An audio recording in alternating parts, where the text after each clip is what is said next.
Have you ever looked at someone else's incredibly easy, um, totally pampered life Yeah. and just felt a sharp pang of jealousy? Oh, absolutely. I mean, we all have, right? You know the feeling. You're out there grinding away, putting in the hours, doing the heavy lifting, and they are just, well, they're just coasting. Yeah, getting all the rewards with absolutely none of the sweat. Exactly. But what if that so-called easy life was actually a hidden trap? What if the universe was just, I don't know, fattening them up? That is a terrifying thought, but it's incredibly relevant. Right. So, welcome to Simplified Awakening. We have an incredible story for you today. But before we jump into the deep dive, I want to humbly ask you to subscribe to the channel Yeah, please do. and like this video and drop a valuable comment down below to help us build this community. We are on a mission to bring ancient wisdom into modern focus, and your support really means everything. It really does. And honestly, it is the perfect setup for today's deep dive because that trap of comparison, it's something every single one of us battles daily. Oh, 100%. We see the highlights, the luxuries, the unearned rewards, but we are completely blind to the hidden costs attached to them. And that is exactly what we are unpacking today. We are exploring a single, profoundly relevant text from the Buddhist tradition. It's called the Mutika. A fascinating text. Yeah. And the goal here is to extract the profound nuggets of wisdom hidden inside this short narrative and apply it directly to your life. Right, because if you have ever felt envy, or if you are dealing with burnout, or maybe you're just tempted by the allure of a quick, easy win, this story is definitely for you. So what makes this specific text so effective? Like, why this one?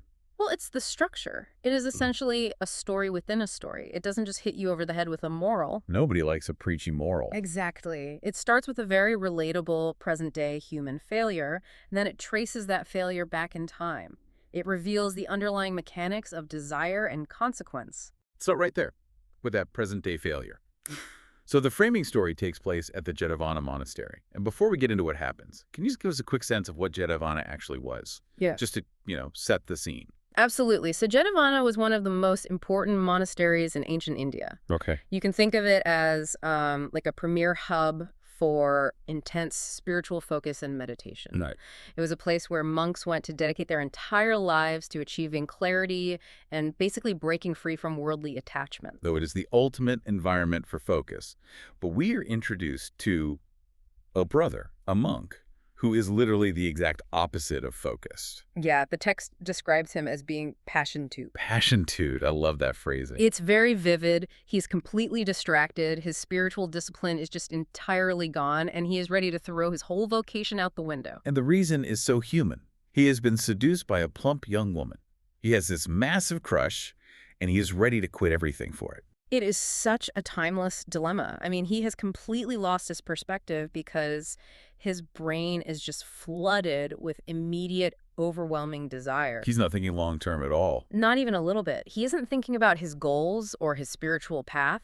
He only sees what is right in front of him. Which is when the master, the Buddha, steps in to stage an intervention. Yes, and it is not the kind of intervention you would expect. No, it's really not. He doesn't sit the monk down and give him a gentle, patronizing lecture about the rules of the monastery. Right, he doesn't say, hey, remember the handbook. Exactly. He confirms the monk's distracted state, and then he bluntly warns him that this specific young woman is his absolute bane. And he uses a very particular method to deliver that warning. He does. And okay, let's unpack this because the phrasing is wild. The master says to the monk, "Even in bygone days, you met your end and were made into a relish for the company on her marriage day." It's quite a statement. I have to pause here because the sheer shock value of that is incredible. How does a spiritual intervention jump from, hey, you have a crush, to, by the way, she literally cooks you into a relish in a past life? That is some incredibly dark humor. It is dark, yeah, but we have to look at the psychological mechanism at play here. Okay, what do you mean? Well, the master isn't just trying to scare him for the sake of it. He is utilizing the concept of cyclic karmic patterns to break a cognitive loop. Break that down for me. What does that actually mean in practical terms? So in this tradition, karma isn't just, a cosmic point system of good and bad deeds. It is about deeply ingrained behavioral grooves. Like habits? Yes, exactly like habits, but across lifetimes. We repeat the same mistakes, we fall for the same temptations, and we suffer the same consequences over and over. Wow, okay. The monk's brain is currently stuck in a loop of pure blind desire. A gentle lecture just wouldn't penetrate that fog. So he needs a shock to the system. Precisely. The master introduces mortal terror, the visceral image of being chopped up into a relish, to create massive cognitive dissonance. He's effectively saying, you think this is a new romance. You have fallen for this exact trap before, and it literally destroyed you. Right. It is a pattern interrupt designed to snap the monk out of his trance. So to understand how this guy ended up as a side dish because of his own desires, we have to look at what actually happened the first time. Right. We move to the next part of the story. Exactly. The master transitions into the story of the past. We leave the monastery and go back in time to the kingdom of Benares during the reign of King Brahmadatta. And we find ourselves on a squire's estate in a small, rural hamlet. And the main characters of this past life are not humans, but two hardworking ox brothers. Okay, the ox. Yeah. The older brother is named Big Red, and the text notes that he is the Bodhisattva, and his younger brother is Little Red. Okay, another quick pause for clarity here. You mentioned Big Red is the Bodhisattva. What does that signify in the context of these stories? Good question. A bodhisattva, which is often pronounced bodhisattva in other traditions, is essentially a being who is on the path to becoming a Buddha. Oh, I see. Yeah. In these Jataka tales, which are basically stories of the Buddha's past lives, the bodhisattva often appears as a human, a deity, or even an animal. So they can be anything. Right. But they always possess a heightened level of wisdom, clarity, and compassion. So when we hear that Big Red is the Bodhisattva, we immediately know he is the voice of reason and insight in this story. Got it. So Big Red and Little Red are the engine of this estate. And the text paints a very vivid, almost painful picture of their daily reality. It sounds exhausting. It really does. These two oxen do all the grueling draft work. They're out in the heat, pulling heavy carts, plowing the fields, doing just back-breaking labor day in and day out. And for all that monumental effort, their compensation is just grass, straw, and chaff. Literally the absolute bare minimum required to keep them alive and working. Now, contrast that grueling existence with the other animal living on the estate. Oh, here we go. The squire's daughter is preparing to get married to a town gentleman. And to prepare a massive feast for the wedding guests, the family brings in a pig named Mutika. And Mutika's life is entirely different. Completely different. While the oxen are breaking their backs in the fields and eating dry chaff, Mutika is being pampered. He does absolutely no work. None at all. None. He lounges in the shade, and he is fed luxurious, rich boiled rice. I feel like everyone listening to this right now can instantly map this dynamic onto their own lives. We have all been Little Red. Oh, definitely. It reminds me of the classic scenario in the startup world. Imagine two founders. One is bootstrapping their company. They are pulling all-nighters, eating ramen, stressing over every single dollar, grinding away just to survive. That is the chaff. That's the chaff. Yep. Meanwhile, they are watching another founder who just took massive venture capital funding. That VC founder is getting catered lunches, doing PR tours, getting featured in magazines, living the absolute dream without having built a profitable product yet. And that is the boiled rice. Right. And it just infuriates the bootstrapped founder. If we connect this to the bigger picture, that is a phenomenal analogy because it perfectly captures the psychology of what is happening. Yeah, the social dynamic. In modern psychology, we call this social comparison theory. We determine our own social and personal worth based on how we stack up against others. And Little Red's envy isn't just abstract, is it? It is intensely physical. Exactly. The heavy yoke on his neck, the ache in his muscles, it makes the injustice of Mutika's pampered existence sting so much more. Proximity to unearned privilege just breeds a very specific consuming resentment. Yeah, Little Red is literally chewing on dry straw while watching a pig gorge on boiled rice. And that growing resentment naturally reaches a boiling point. Little Red just can't take the injustice anymore. He complains bitterly to his older brother. He points out the sheer unfairness of their situation. We do all the work, we get nothing. He does nothing, and he lives like a king. And this is where Big Red, functioning as the Bodhisattva, delivers his profound intervention. He listens to his younger brother's bitter complaints, and then he replies with a brilliant piece of perspective. He says, "Then envy not poor Mutika. 'Tis death he eats. Here's where it gets really interesting, because Big Red completely flips the narrative. He tells Little Red that their humble food, the chaff and the straw, is not a punishment. Right, he calls it a pledge and guarantee of length of days. Meanwhile, he points out that the pig's luxurious boiled rice is literally the food of death. But, okay, I have to challenge this philosophy on behalf of the listener, because on the surface, this sounds a bit problematic. How do you mean? Well, isn't Big Red just rationalizing their exploitation? I mean, they are still slaves to the squire. They're doing back-breaking labor for table scraps. That's true. So isn't it a bit defeatist to just say, hey, be content with your dry straw and your miserable life, because at least they aren't planning to eat us? It feels like a very convenient philosophy to keep the working class quiet and compliant. You know, don't look at the rich guy's feast, just get back to plowing. What's fascinating here is that is a very fair critique. It is a common pitfall when interpreting these ancient texts through a modern socio-political lens. Yeah. But if we dig deeper into the mechanics of what Big Red is actually saying, it isn't defeatism at all. He is exercising supreme critical thinking regarding the specific system they are trapped in. Okay, unpack that for me. How is it critical thinking? Well, Big Red isn't justifying the labor. He isn't saying, being a draft ox is a glorious noble existence and the squire is a just master. Right. He is assessing their reality based on long-term survival. He is teaching Little Red to see the unseen cost of luxury in a transactional world.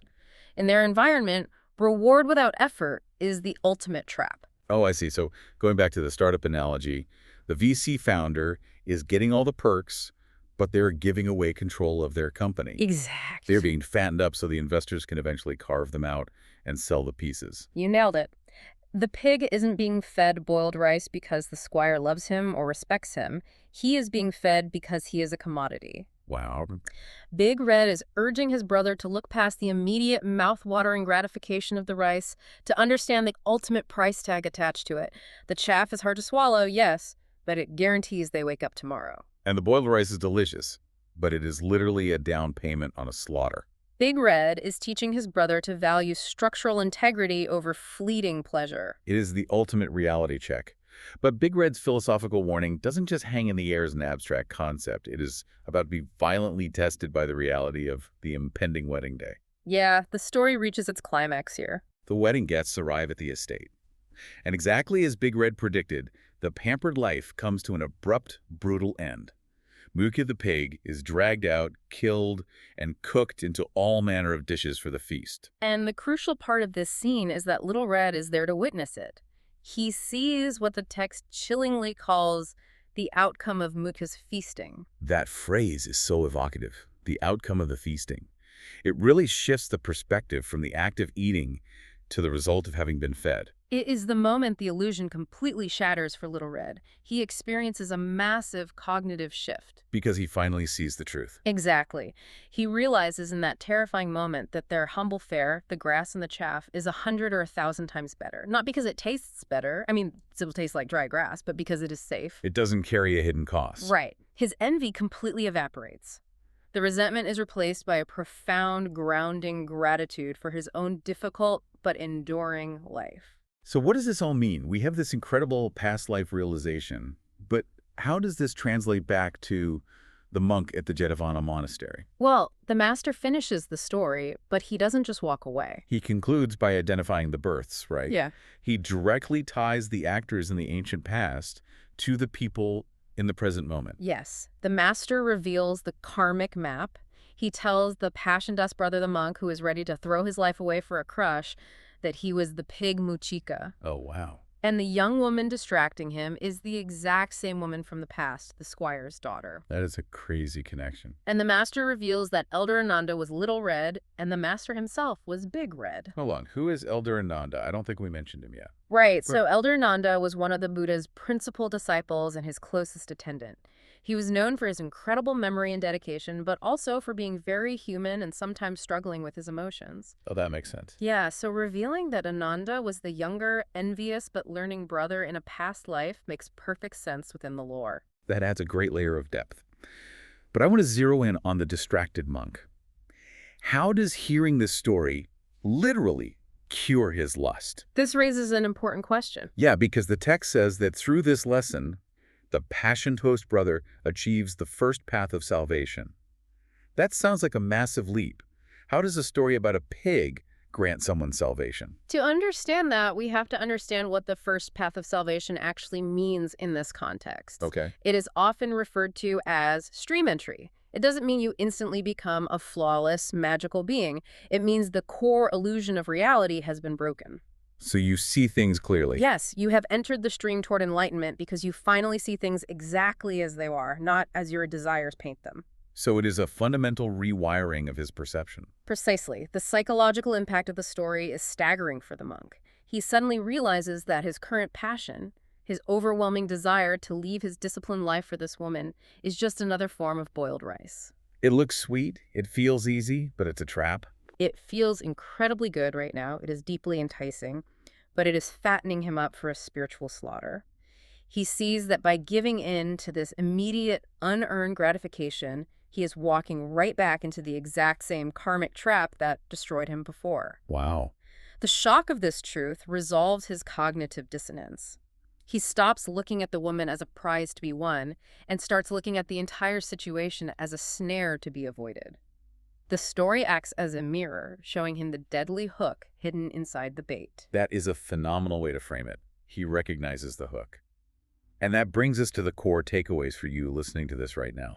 Because you don't have to be a monk in an ancient monastery to fall into this trap. Definitely not. We all have our own versions of Mutika's boiled rice in our daily lives. Absolutely. It could be the temptation to take an unethical but highly profitable shortcut at work. Or it could be the crushing envy we feel when we are scrolling through social media, looking at someone's perfectly curated, seemingly effortless life. Or it could be the desire to abandon a difficult, meaningful path, like a challenging degree or a struggling business, for something that offers instant, empty comfort. Envy blinds us. It makes us focus entirely on the reward while completely ignoring the hidden costs. We want the boiled rice, but we don't realize what we are trading away to get it. We are trading our peace of mind, our integrity, or our long-term security. And conversely, this story asks us to radically reevaluate the chaff in our lives. The hard work, the daily discipline, the boring routines, the financial boundaries we set for ourselves, all the things that sometimes feel so unrewarding and exhausting. That might actually be your greatest protection. Exactly. That grind is the very thing keeping you grounded, building your resilience, and keeping you safe from the volatile traps of unearned luxury. The chaff isn't a punishment, it is your structural integrity. It is the ultimate defense mechanism. I absolutely love that reframe. I want to thank you all for taking this deep dive with us today. It's been a great discussion. Please make sure you stay hooked for the next story coming up on the channel. We have some incredible insights lined up for you that you will not want to miss. Definitely stick around for that. And as a quick reminder, if you found value in this, please humbly consider subscribing to Simplified Awakening, like the video, and leave a comment below.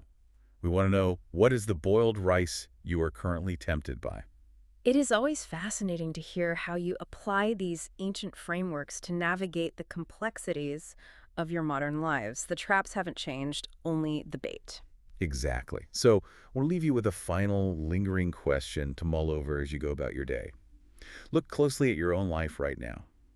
Are you quietly, safely sustaining yourself on the sturdy chaff of longevity? Or are you letting society fatten you up on the boiled rice of a hidden trap?